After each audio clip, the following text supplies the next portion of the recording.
à tous. Alors les haut-parleurs vous connaissez puisque le CNC Talent soutient notre chaîne depuis janvier et ça change vraiment tout. On commence à être mieux connus sur Facebook et sur YouTube, on s'est lancé sur Instagram et là on voudrait vous présenter une série vraiment exceptionnelle qui se passe dans le nord de la France, qui a convaincu France 3 Hauts-de-France de la diffuser sur ses réseaux sociaux. Les vidéastes, ce sont des jeunes qui travaillent en binôme. On a d'une part des jeunes aspirants journalistes de l'École supérieure de journalisme de Lille et de l'autre des jeunes des quartiers impliqués dans la citoyenneté et qui sont recrutés via la Condition Publique, un lieu de culture populaire à Roubaix. Ils font des vidéos finales qui sont originales, touchantes, personnelles, authentiques, informatives et on a vraiment envie que vous les souteniez parce que c'est une parole du terrain, légitime et qu'on n'entend pas souvent dans ces quartiers-là. En 2017, les jeunes ont travaillé sur le thème de la citoyenneté. Cette année, au début 2018, c'était sur le thème du travail et cette fois-ci, c'est un thème vraiment quotidien, vraiment concernant, celui du logement et de l'habitat. Salut, c'est Emma, je suis en L2 à l'Académie ESJ Lille et là, je vais faire ma deuxième vidéo pour les haut-parleurs. Salut, moi c'est Asma, je suis lycéenne et je suis passionnée de journalisme.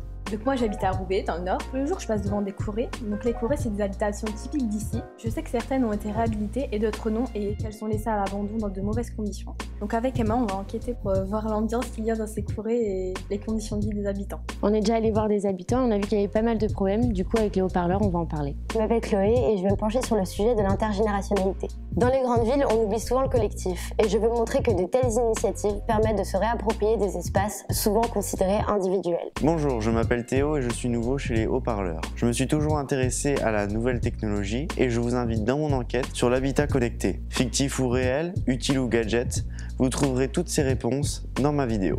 Je m'appelle Nassim. Avec Claire, on va travailler sur le relogement dans le cadre d'une rénovation dans le quartier du Pile à Roubaix. Notre idée, c'est de nous intéresser à ces habitants et de savoir dans quelles conditions ils ont été délogés et aussi tout simplement de savoir s'ils sont satisfaits de leur relogement. Bonjour, moi c'est Sonia. Je vais faire un reportage sur l'architecture innovante et je vais travailler dans un premier temps avec l'ENSAP, qui est l'école d'architecture de Lille, qui travaille sur la rénovation des maisons de 1930. Ces maisons, elles sont à Lille et à Roubaix et le but, c'est de les réhabiliter, pas de les détruire complètement, de rajouter du nouveau et puis en même temps de garder la mémoire.